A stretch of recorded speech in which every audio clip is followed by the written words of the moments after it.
को बचाने के लिए, मगर जहां तक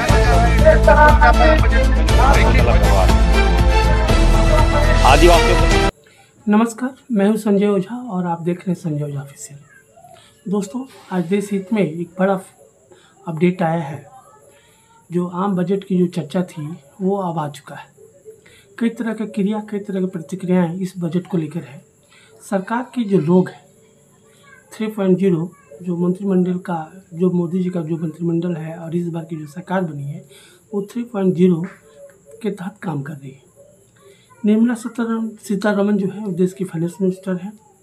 उन्होंने जो बजट है वो पेश किया है। सरकार के लोगों का कहना है कि यह जो बजट है वो देशवासियों के हित में है, युवाओं के हित में है, किसानों के हित में है, जो मध्यवर्गीय परिवार है उन सभी को ध्यान में रखते हुए ये जो बजट है उसको पेश किया गया है। लेकिन इससे इतर अगर हम सरकार के जो विपक्ष है अगर उनके लोगों के सवाल जब सुने, उनकी भी अपनी क्रिया और प्रतिक्रिया ये तमाम बजट को लेके है।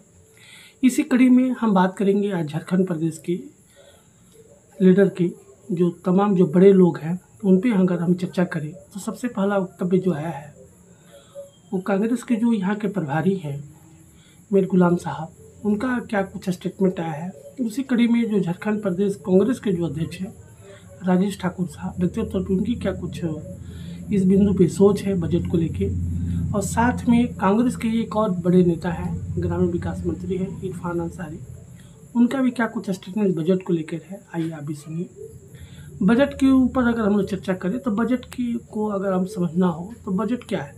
बजट क्या है कि अगर उसको हम अपने घरेलू हिसाब से बजट पे चर्चा करें तो हर घर का अपना एक बजट होता है। उसी तरह देश का बजट जो है, देश के विकास में कहाँ क्या कुछ फंडिंग करना है, तमाम जो इशू है उस पर सरकारें अपनी अपनी विचारों को, देश को आगे बढ़ाने को लेकर जो उनकी सोच है वो बजट में आम दिखाई देता है। इसी कड़ी में तमाम तरह की क्रिया प्रतिक्रिया भी है। आइए देखिए कि विपक्ष के लोग का ये तमाम बजट को लेकर क्या कुछ कहना है। धन्यवाद। का बजट सिर्फ अपनी टूटी फूटी सरकार, माइनॉरिटी सरकार को बचाने के लिए बिहार और आंध्र प्रदेश के लिए फाइनेंशियल पैकेज पूरे देश में 30 रियासतों में से 2 रियासतों को टारगेट करके सिर्फ अपनी बैसाखियों को बचाने के लिए। मगर जहां तक हम समझते हैं बिहार और आंध्र ने स्पेशल स्टेटस मांगा है, स्पेशल दर्जा मांगा है अपने रियासतों के लिए। वो खाली कटोरे में कुछ आने डालने से आंध्र प्रदेश और बिहार मतलब इस सरकार को बचाने का काम नहीं करेगा जो उसने कोशिश की।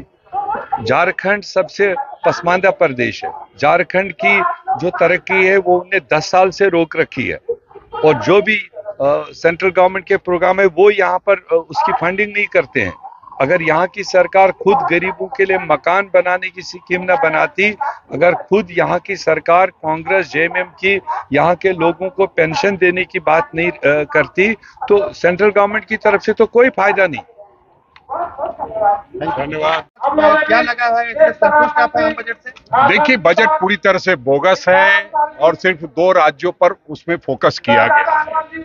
जिस तरह से आंध्र प्रदेश और बिहार की बातें सिर्फ कही गई है, उससे प्रतीत होता है कि कहीं ना कहीं ये मोदी बचाओ बजट का आगाज है और इससे ज्यादा कुछ नहीं है। आम आदमी के लिए कुछ भी नहीं है, सैलरीड क्लास के लिए कुछ भी नहीं है, झारखंड के लिए तो बिल्कुल भी कुछ नहीं है। तो इस तरह से जो वो अपनी सरकार बचाना चाहते हैं उस निमित्त उन्होंने जरूर प्रयास किया है, लेकिन इस प्रयास में वो सफल नहीं हुए। झारखंड के साथ सौतेला व्यवहार, आदिवासियों के साथ सौतेला व्यवहार, दलित अल्पसंख्यक ओबीसी के साथ सौतेला व्यवहार।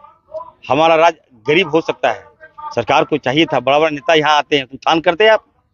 निर्मला जी से मैं पूछना चाहता हूँ, क्या आपके क्या चश्मे में क्या झारखंड नहीं है क्या? आपके अभी जहाँ बिहार में अगर वहाँ जहाँ बार्गेनिंग होगा वहाँ आप बढ़ा दिए, आंध्रा में आप बढ़ा दिए, क्योंकि आपको सरकार गिरने का डर है। अन्य राज्यों में आपने कुछ नहीं दिया।